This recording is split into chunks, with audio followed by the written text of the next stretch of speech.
Bienvenidas, bienvenidos a esta asamblea de la Asociación Puertorriqueña de Profesores Universitarios. Aquellas de ustedes que no me conozcan, yo soy Ángel Rodríguez Rivera, presidente de la Junta Nacional. Bienvenidas nuevamente, y primero quiero comenzar, tengamos en cuenta que esta es nuestra primera actividad presencial que tenemos en 2 años.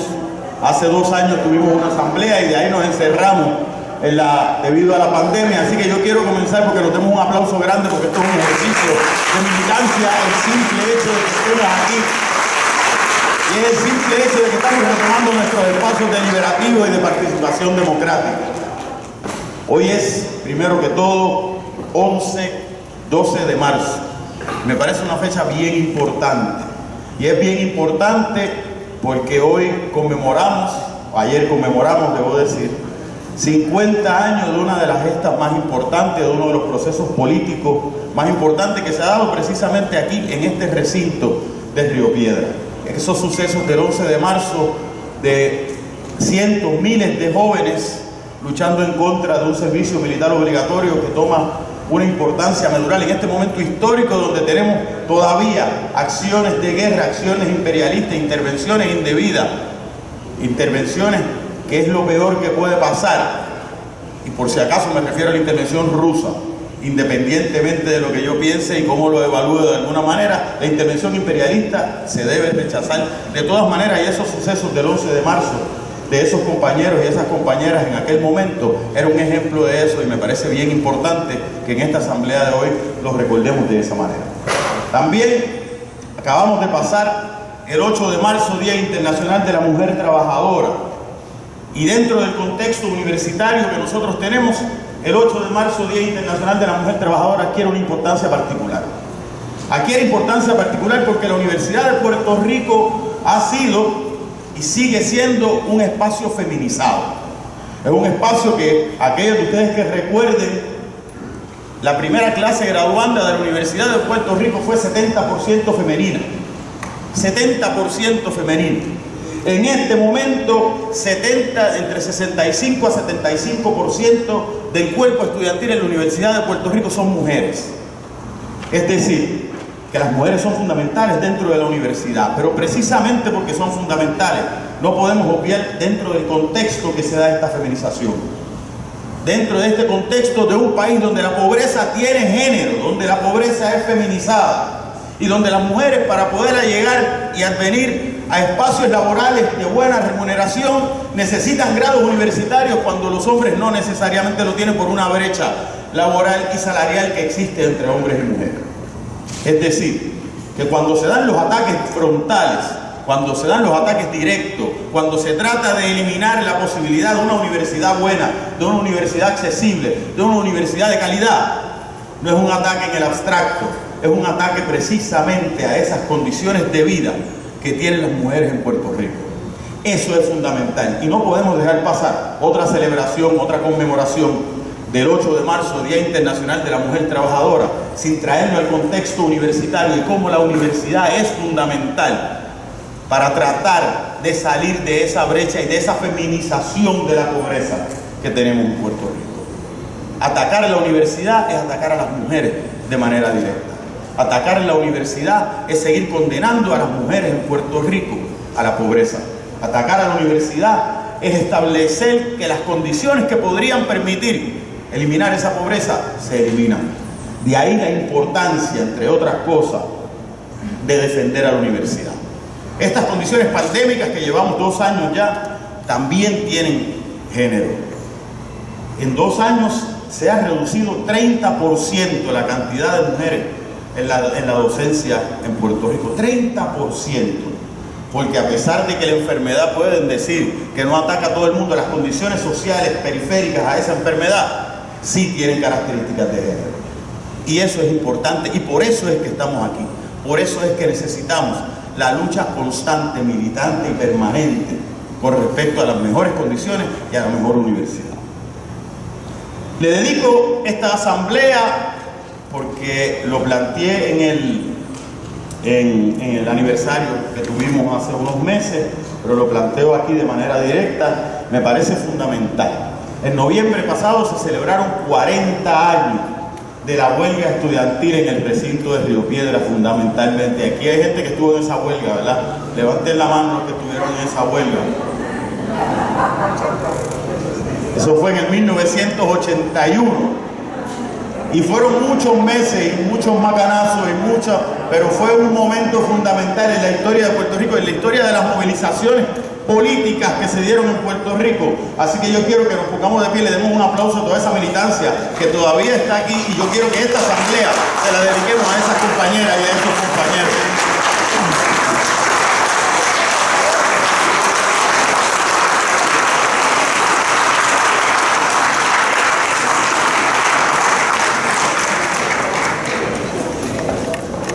Llevamos 2 años, como decía, en un periodo de pandemia que nos llevó de manera obligada a una educación a distancia que podría tener sus beneficios dentro de condiciones particulares, pero esas no fueron las condiciones que nos llevó a la educación a distancia. Nos llevó una crisis salubrista. Y esa educación a distancia tiene sus efectos. Y tiene unos efectos primero para nosotras en la universidad, porque yo no sé si ustedes saben, pero les voy a decir un secreto: la edad promedio de la docencia universitaria son 58 años, los que nos ponen en una posición de mayor fragilidad con cualquier problema de salud, sobre todo un problema de salud como ese que atacó particularmente a las personas más viejas en Puerto Rico. Eso tuvo unos efectos en la universidad, hubo reducción en los recintos. Tenemos el recinto de Utuado en este momento tiene cerca de 365 estudiantes matriculados. Eso es todo lo que tiene. Yo estudié en una escuela superior en Levitown, que había como 3.000 estudiantes en la escuela superior. 365. Esto no es un problema solamente de la Universidad de Puerto Rico, es un problema que se ha visto en otras universidades, tanto en Puerto Rico como en otras partes del mundo, pero a nosotros nos compete lo que está pasando aquí. Y eso es un problema que nos sigue aquejando. Sin embargo, esto no solamente afecta a la universidad, sino que afecta de manera desigual a esas compañeras y esos compañeros que son docentes desplazados. Por ahí está el compañero Jorge Lefebvre, representante de la docencia sin plaza en nuestra Junta Nacional. Jorge, levántate para que te vean.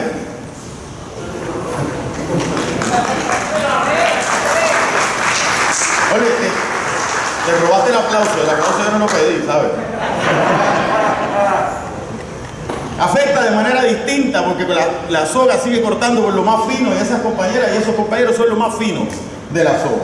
Sin embargo, ¿qué hicimos ante esta situación? Trabajamos desde esa nueva realidad y construimos maneras de incidir. Organizamos foros sobre la reintegración al trabajo presencial. A partir de esto exigimos la reducción en el cupo de los salones de manera que se protegiera la salud de toda la docencia y de todas las estudiantes en nuestro sistema, y que además tuviera el efecto, si nos hacen caso, tuviera el efecto de la posible contratación de más cantidad de compañeros y compañeras. Junto a Voces de Puerto Rico facilitamos la vacunación de docentes universitarios mayores de 65 años. El 30 de junio también nos movilizamos a Presidencia a exigir la contratación de docentes sin plaza. Ante la modalidad de clases a distancia, la contratación y la recontratación de ese sector estaba y sigue estando amenazada. Hicimos en una coordinación de la coordinadora de organización, la compañera María del Mar Rosa, las presentaciones de los libros, y el 31 de julio del 2021 se presentó el libro aquí en un negocio que fueron cerca de 200 personas, ¿verdad, compañera? Un libro que, como ya le hemos comentado anteriormente, son escritos de docencia desplazada, escritos por compañeros y compañeras docentes sin plaza, ejemplificando cuáles son los problemas en sus palabras. Un trabajo que me parece importante reconocer que se trabajó desde la...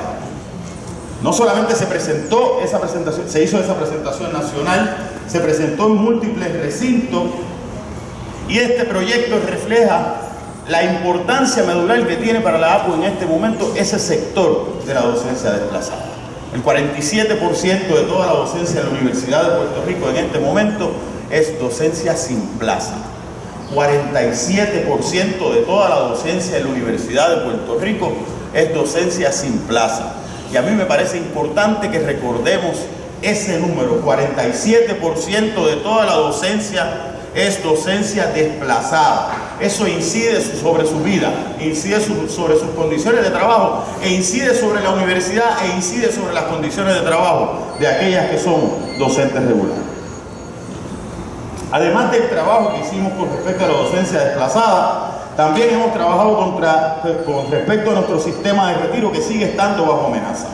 El 9 de abril convocamos junto a otras organizaciones universitarias una concentración sobre ruedas, una caravana por nuestro recinto y por nuestra universidad. Cientos de carros, y algunos de ustedes habrán estado allí, y a mí me gusta la frase, nos paseamos de manera militante tocando bocina por todo el área metropolitana, exigiendo el respeto tanto a la Universidad de Puerto Rico como a nuestro sistema de retiro.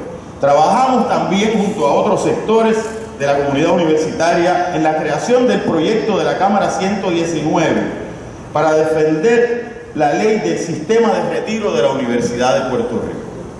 Es decir, que este ataque que la Junta de Gobierno, por razones ideológicas fundamentalmente, ha estado haciendo contra nuestro sistema de retiro, no ha pasado desapercibido dentro de la Junta Nacional, ni ha quedado en oídos sordos dentro de la Junta Nacional. Esto ha sido un proyecto fundamental, y ha sido un proyecto fundamental en este año y previo a este año. Y le agradezco a las compañeras del capítulo de jubilados y jubiladas que le han metido el pecho a ese trabajo y han hecho un trabajo excelente que me parece importante reconocer. Continuamos con nuestra demanda en el Tribunal Federal para defender nuestro sistema de retiro de los ataques de la Junta de Control Fiscal y de la Junta de Gobierno, y nos sumamos a las maestras de Puerto Rico y otros empleados de gobierno de Puerto Rico para exigir la aprobación del proyecto del retiro digno. Y esto lo hacemos porque, aunque no es el mismo sistema de retiro, el problema es común. Y el problema es un problema que enfrentamos porque tiene un carácter ideológico, porque el problema viene ligado a una nueva visión que se quiere imponer con respecto a lo que es el servicio público, con respecto a lo que son los servicios esenciales que se le ofrece, y parte siempre en los ataques a la clase trabajadora.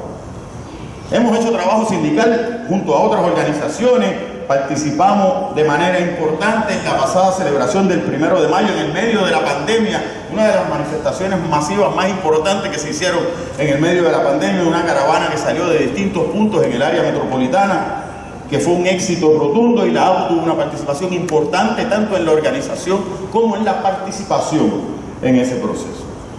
La lucha nacional en contra del plan de ajuste de la deuda estuvo guiándonos por mucho tiempo porque nos parecía importante y porque el plan de ajuste de la deuda no solamente ataca a empleados públicos, sino que sigue afectando a la Universidad de Puerto Rico. Podemos decir que posiblemente para el año que viene el presupuesto de la universidad que sale de los fondos del erario será alrededor de 300 millones de dólares. Alrededor de 300 millones de dólares. La fórmula del 9.6% establecería algunos 960 millones para la Universidad de Puerto Rico.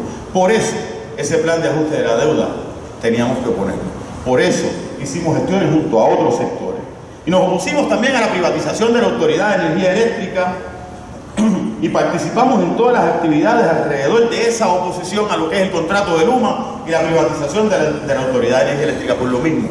Porque el hilo conductor en todo este proceso es el ejercicio neoliberal de privatización y el ejercicio neoliberal de favorecer intereses financieros capitalistas por encima de los mejores intereses del pueblo trabajador. Participamos de manera militante en conjunto con aquellas estudiantes que decretaron una huelga el semestre pasado y trabajamos con una dificultad de una huelga en medio de una pandemia y recintos con educación a distancia. Hicimos un llamado a toda la docencia a no cruzar una línea de piquete, cosa bastante difícil considerando que no existía una línea de piquete en el sentido clásico como lo hemos conocido. Sin embargo, estuvimos ahí y gran parte de nuestra matrícula también hizo un ejercicio de solidaridad con esos estudiantes y con esas estudiantes. Nos reunimos con los estudiantes, nos reunimos con la administración universitaria, intentando mediar desde la militancia, y me parece importante subrayar eso. No es mediar desde la neutralidad, es mediar desde la militancia que nos corresponde como organización sindical. Organizamos también junto a otras organizaciones estudiantiles y no docentes una marcha por el presupuesto y en defensa de la Universidad de Puerto Rico, donde participaron miles de personas. En el medio de la pandemia marchan miles de personas, participación masiva de nuestras compañeras y nuestros compañeros docentes. Y nuestro reclamo en ese momento obligó a la legislatura al menos a hablar públicamente de la situación presupuestaria de la UPR, y obligamos a la administración universitaria, que han sido parapetos de los peores intereses con respecto a la universidad, a tener que aceptar públicamente que ese planteamiento de podemos manejar el presupuesto no es real. Ese planteamiento de que esto es lo que nos trajo el barco y esto es lo que tenemos que hacer, por lo menos públicamente han tenido que dar marcha atrás, y hay que seguir dándole, porque todavía intentan engañarnos y ahora lo dicen, pero las acciones hablan más duro de lo que dicen sus palabras. Participamos y apoyamos en discurso y acción el proyecto de reforma universitaria, proyecto del Senado 172, un proyecto que democratiza la Universidad de Puerto Rico, un proyecto que nos concede el derecho a la negociación colectiva. Y nuestra acción fue consona con esa posición discursiva que teníamos. Y participamos de manera directa en los procesos de cabildeo, descargamos recursos humanos organizativos para trabajar en cabildeo en la legislatura, convencer a otros sectores universitarios de la importancia del proyecto y convencer a la prensa del país de la importancia de la Universidad de Puerto Rico y del proyecto de reforma universitaria. No es extraño que todavía cuando algún miembro de la prensa me entreviste, me pregunte si los problemas que seguimos teniendo no se pudieran haber resuelto con la aprobación de ese proyecto de reforma universitaria. Cuando pensamos en la elección de una nueva presidencia en propiedad de la Universidad de Puerto Rico y la terna de candidatos la define la Junta de Gobierno dominada por el partido de turno, y en este momento es uno, pero podría ser el otro partido de turno y no hace diferencia, pero sigue siendo un problema de participación, sigue siendo un problema de democracia universitaria, sigue siendo un problema de ausencia de sentido deliberativo y de sentido de justicia con respecto a lo que pasa en la universidad. Ya agradezco a los compañeros, el compañero Jorge Colón, que se levantó ahí, es parte importante, la compañera Lida Horta, junto a otros compañeros que participamos. En este proceso, el año pasado celebramos 60 años de la APE. 60. Voy a dejar claramente establecido que 60 años atrás yo no había nacido. Sin embargo, que yo no había nacido no quiere decir que es menos importante ese proceso histórico. Miren, son 60 años. No debemos olvidar que la APE es la organización sindical de mayor tiempo en la Universidad de Puerto Rico. 60 años de lucha, 60 años de compromiso, 60 años de luchar y de buscar lo que dice allá arriba, la negociación colectiva ahora. Y celebramos 60 años y le dejamos saber al patrono y le dejamos saber al país que luego de 60 años de lucha consistente y constante, con altas, con bajas, con defectos, con virtudes, siguen siendo 60 años de importancia de la organización. Y eso nos lleva a este último punto que quiero traer en mi informe, la negociación colectiva. La razón de ser, para mí esa debe ser la meta de esta organización, es la consecución de un convenio colectivo. No es solamente otros asuntos que nos inciden cotidianamente, sino que esos asuntos que nos inciden cotidianamente podamos negociarlos como parte de nuestras condiciones, como parte de un convenio colectivo. Nuestra organización se creó para eso y la negociación colectiva es nuestra meta final, nuestra meta hasta dónde vamos a llegar. Y luego de eso, cómo le vamos a dar continuidad a ese proceso. Nos visualizamos como trabajadores y trabajadoras de la educación y con intereses comunes con el resto de la clase trabajadora en Puerto Rico desde esa perspectiva. El año pasado hubo una decisión del Tribunal Supremo de Puerto Rico, en el caso de UBOS versus la Universidad de Puerto Rico, que declara a la Universidad de Puerto Rico patrono bajo la ley 130 como corporación pública. Eso es un elemento que nunca había estado contenido. ¿Vieron? Yo empiezo a hablar de la negociación colectiva y se revuelca hasta el viento, eso es importante. A partir de esa decisión, el 30 de junio, la Junta de Relaciones del Trabajo nos notificó la reactivación de nuestra petición de una elección sindical. Ante eso, retomamos los esfuerzos por impulsar nuestra petición de elecciones sindicales que se había establecido en el año 2015 y retomamos el recogido de endoso y nos reunimos con organizaciones docentes de otros recintos. Y me parece bien importante, estas reuniones fueron fructíferas. Los compañeros y las compañeras de la APRUM, la Asociación de Profesores del Recinto Universitario de Mayagüez, decidieron recoger endosos junto a nosotros y sumarse a la petición que hace la APA y establecer una organización única cuando vayamos a negociar un convenio colectivo y aprobar un convenio colectivo. En este proceso, el 17 de julio se dio un taller sobre procesos de sindicalización y destrezas organizativas y reclutamiento a miembros de las distintas directivas de nuestros distintos capítulos. Estamos en una coyuntura histórica. Necesitamos prepararnos, necesitamos estar preparados para enfrentar, no solamente enfrentar, necesitamos prepararnos para ganar una elección sindical. Necesitamos prepararnos para darle saber al país que la docencia de la Universidad de Puerto Rico de manera organizada quiere incidir sobre sus condiciones de trabajo, que la docencia organizada de la Universidad de Puerto Rico quiere incidir sobre lo que pasa en la Universidad de Puerto Rico, y lo vamos a hacer no desde los espacios deliberativos en la universidad, que han perdido toda la fuerza. En que recuerde aquí, el que me diga que lo que se decide en un senado académico se le hace caso, lo que se decide en una junta universitaria se le hace caso, está en una universidad distinta. Necesitamos la organización propia de la docencia, y este proceso de la elección sindical es lo que nos va a llevar a eso, y para eso estamos aquí hoy. Ese es el elemento fundamental de eso. Muchísimas gracias, compañeras y compañeros.